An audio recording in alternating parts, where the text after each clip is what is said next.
Egypt's president predicted on Tuesday that Israel's Gaza offensive would end later in the day, Egyptian state media said, as U.S. Secretary of State Hillary Clinton headed to the region to try to calm the conflict. President Mohamed Morsi announced that the farce of Israeli aggression against the Gaza Strip will end on Tuesday, the Minute news agency and state TV reported, quoting public remarks he made after the funeral of his sister. Egypt, led by an Islamist government allied with Gaza's ruling Hamas movement and at peace with Israel, has been trying to broker a ceasefire in hostilities now in their 7th day. Minute quoted Morsi as saying the efforts to conclude the truce between the Palestinian and Israeli sides will produce positive results in the next few hours. While efforts mounted to stop the fighting and avert a possible Israeli ground invasion of the densely populated Gaza Strip, Israel pressed on with airstrikes and Palestinian rockets flashed across the border. Jerusalem was targeted for the second time since Israel launched the air offensive with the declared aim of deterring Palestinian militants from carrying out cross-border attacks that have plagued its south for years. The rocket, which fell harmlessly in the occupied West Bank, triggered warning sirens in the Holy City about the time UN Secretary General Ban Ki-moon arrived in Jerusalem from talks in Cairo, where he had held discussions on a truce. Israel's military on Tuesday targeted about 100 sites in Gaza, including ammunition stores and the Gaza headquarters of the National Islamic Bank. Gaza's Hamas-run health ministry said 6 Palestinians were killed. Israeli police said more than 150 rockets were fired from Gaza by late afternoon, many of them intercepted by Israel's Iron Dome system. 10 people were wounded in Israel, the military and an ambulance service said. Some 115 Palestinians have died in a week of fighting, the majority of them civilians, including 27 children, hospital officials said. 3 Israelis died last week when a rocket from Gaza struck their house. Israel's leaders weighed the benefits and risks of sending tanks and infantry into the Gaza Strip 2 months before an Israeli election, and indicated they would prefer a diplomatic path backed by world powers, including U.S. President Barack Obama, the European Union and Russia. Clinton was going to the Middle East for talks in Jerusalem, Ramallah and Cairo.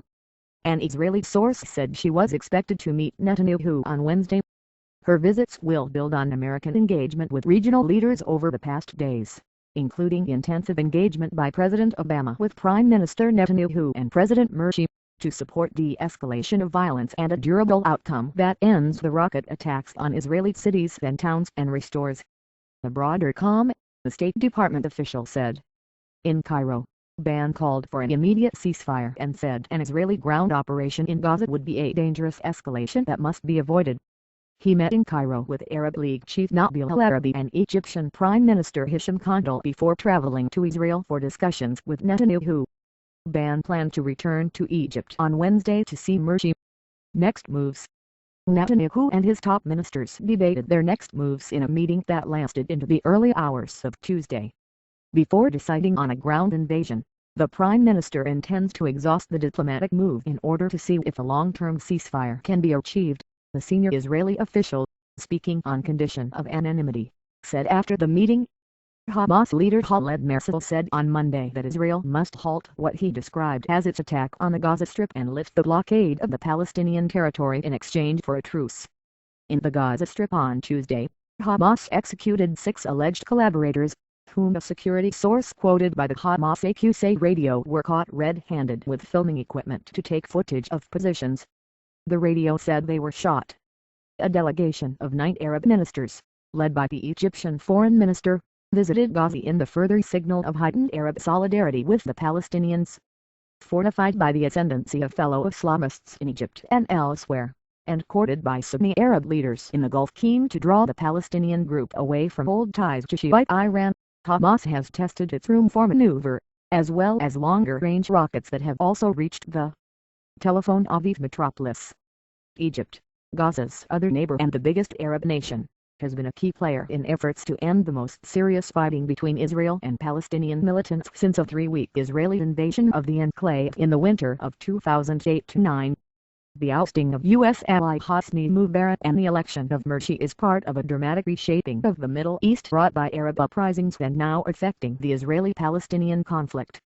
Morsi, whose Muslim Brotherhood was mentor to the founders of Hamas, on Monday took a call from Obama, who told him Hamas must stop rocket fire into Israel, effectively endorsing Israel's stated aim in launching the offensive last week.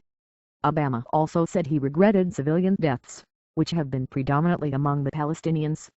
Mursi has warned Netanyahu of serious consequences from an invasion of the kind that killed more than 1,400 people in Gaza 4 years ago. But he has been careful not to alienate Israel, with whom Egypt's former military rulers signed a peace treaty in 1979, or Washington, a major aid donor to Egypt. Addressing troops training in southern Israel, Defense Minister Ehud Barak said, "Hamas will not disappear, but the memory of this experience will remain with it for a very long time, and this is what will restore deterrence." But he said, "Quiet has not yet been achieved, and so we are continuing the offensive. There are also diplomatic contacts. Ignore that. You are here so that if the order for action must be given, you will act." Hamas said 4-year-old twin boys had died with their father when their house in the town of Beit Lahiya was struck from the air during the night. The children's mother was critically wounded, and neighbors said the occupants were not involved with militant groups. Israel had no immediate comment on that attack. It says it takes extreme care to avoid civilians and accuses Hamas and other militant groups of deliberately placing Gaza's 1.7 million people in harm's way by placing rocket launchers among them. Nonetheless, fighting Israel, whose right to exist Hamas refuses to recognize, is popular with many Palestinians and has kept the movement competitive with the secular Fatah movement of Palestinian President Mahmoud Abbas, who remains in the West Bank after losing Gaza to Hamas in a civil war 5 years ago. Hamas and the others, they're our sons and our brothers, we're fingers on the same hand, said 55-year-old Farah al-Satwafar, whose home was blasted by Israeli forces. They fight for us and are martyred. They take losses and we sacrifice too. Along Israel's sandy, fenced-off border with the Gaza Strip, tanks, artillery and infantry massed in field encampments awaiting any orders to go in. Some 45,000 reserve troops have been called up since the offensive was launched. Israel's shekel rose on Tuesday for a second straight session, while Tel Aviv shares gained for a third day in a row on what dealers attributed to investor expectations that a ceasefire deal was imminent.